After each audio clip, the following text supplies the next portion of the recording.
जय श्री राम मित्रों, नमस्कार। आप सबका हार्दिक स्वागत है आपके अपने इस YouTube चैनल में। आज के वीडियो में आप जानेंगे कि भगवान शिव का किस द्रव्य से अभिषेक करने से किस फल की प्राप्ति होती है, क्या फल हमें मिलता है।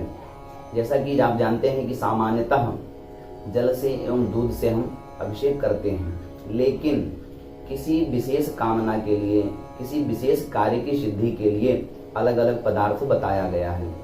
फिर चाहे वह लक्ष्मी प्राप्ति के लिए हो, या राज्य के लिए हो, पुत्र प्राप्ति के लिए हो, या धन प्राप्ति के लिए हो, या शत्रुनाश के लिए हो, वह किसी भी कार्य के लिए हो, उन सभी के लिए एक अलग अलग पदार्थ बताया गया है।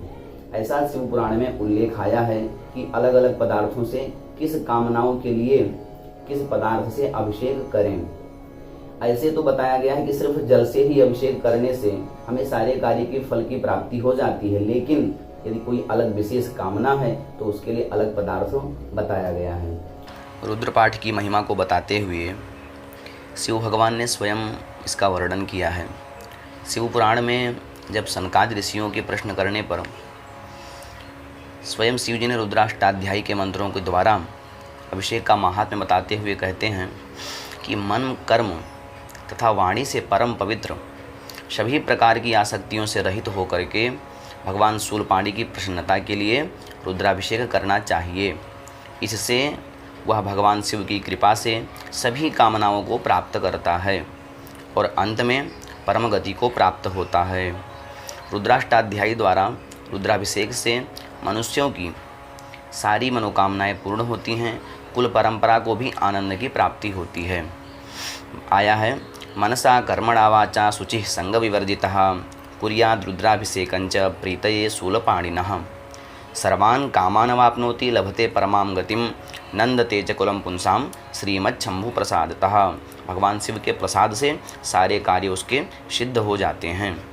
चलते हैं, यह जान लेते हैं कि किस पदार्थ से, किस द्रव्य से अभिषेक करने से किस फल की प्राप्ति होती है।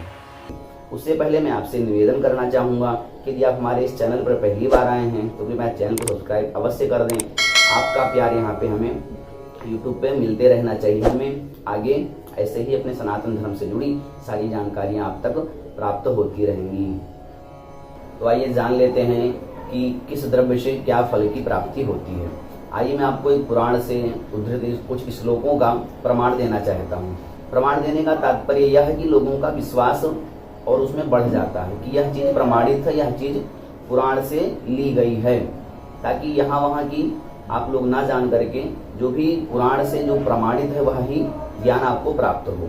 बताया गया है कि जलेन वृष्टिमाप्नोति व्याधि शांति कुशोदकैः दध्ना च पशुकामाय श्रिया इक्षुरसेन च मध्वाज्येन धनार्थी स्यान्मुक्षस्तीर्थवारिणा पुत्रार्थी पुत्रमाप्नोति पयसा चाभिषेचनात् बंध्या वा काकबंध्या वा मृतवत्सा च यांगना सद्यः पुत्रमवाप्नोति पयसा चाभिषेचनात्।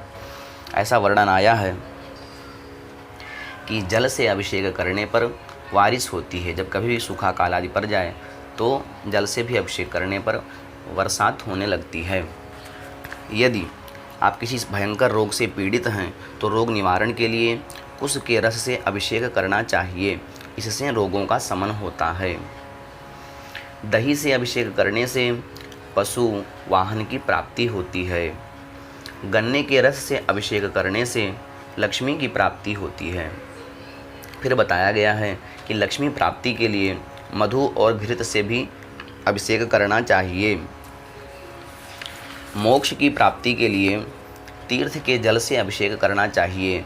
गंगा जल से, आज जो पवित्र नदियां हैं उनके तीर्थों के जल से अभिषेक करने से मोक्ष की प्राप्ति होती है। पुत्र की कामना रखने वाले को दूध से अभिषेक करना चाहिए, जिससे पुत्र की प्राप्ति होती है। फिर बताया गया है कि जिसे संतान न होती हो या संतान होने के बाद मर जाती हो, जिसे मृतवत्सा कहते हैं, उनको भी गोदुग्ध के द्वारा अभिषेक करने से शीघ्र ही पुत्र की प्राप्ति होती है। फिर यदि आप चाहते हैं कि भगवान शिव हमसे प्रसन्न हों तो शिव जी की प्रसन्नता के लिए जलधारा से अभिषेक करना चाहिए। भगवान शिव को जलधारा बहुत ही प्रिय है, इसीलिए बताया गया है जलधारा शिव प्रिया। जिसे बहुत समय से ज्वर हो, कोप हो, तो ज्वर और कोप को शांत करने के लिए भी जलधारा से अभिषेक करना चाहिए। फिर जिसे अपने वंश की वृद्धि करनी हो, अपने वंश को बढ़ाना हो, उसे 1000 मंत्रों से, घी की धारा से रुद्राभिषेक करने पे वंश का विस्तार होता है, इसमें संशय नहीं है।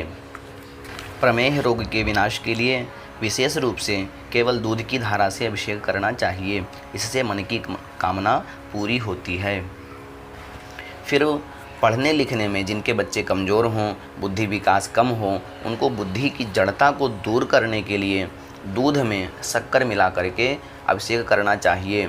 दूध में शक्कर मिला करके अभिषेक करने से शिव जी की कृपा से वह जो बच्चे हैं या कोई भी हो, उसकी बुद्धि तेज हो जाती है, पढ़ने लिखने में होशियार हो जाते हैं, बुद्धि प्राप्त होती है भगवान शिव की कृपा से। जिनके शत्रु अधिक हों, उनको सरसों के तेल से अभिषेक करना चाहिए। सरसों के तेल से अभिषेक करने पर शत्रु का विनाश होता है।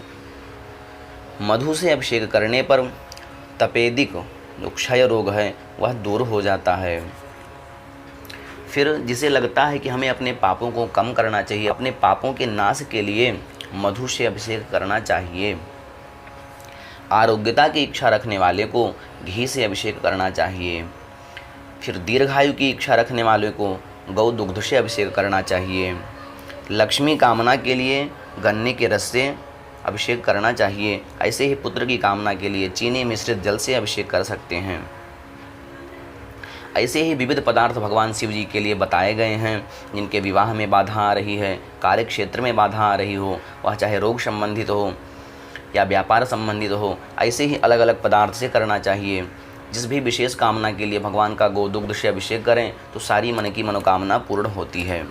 ये बताए गए सारे पदार्थों से महालिंग का अभिषेक करने पर भगवान शिव अत्यंत प्रसन्न होकर के भक्तों की उस कामनाओं को पूर्ण करते हैं।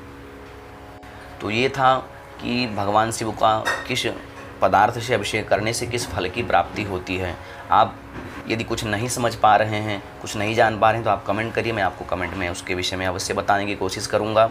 ऐसे ही भगवान शिव का नित्य अभिषेक वंदन पूजन करते रहिए, उससे भगवान शिव की कृपा से हमारे सारे मनोरथ पूर्ण होते हैं। आशा करता हूँ आप सबको मेरा वीडियो पसंद आया होगा। यदि वीडियो पसंद आया हो तो कृपया वीडियो को लाइक और चैनल को सब्सक्राइब अवश्य करें। धन्यवाद।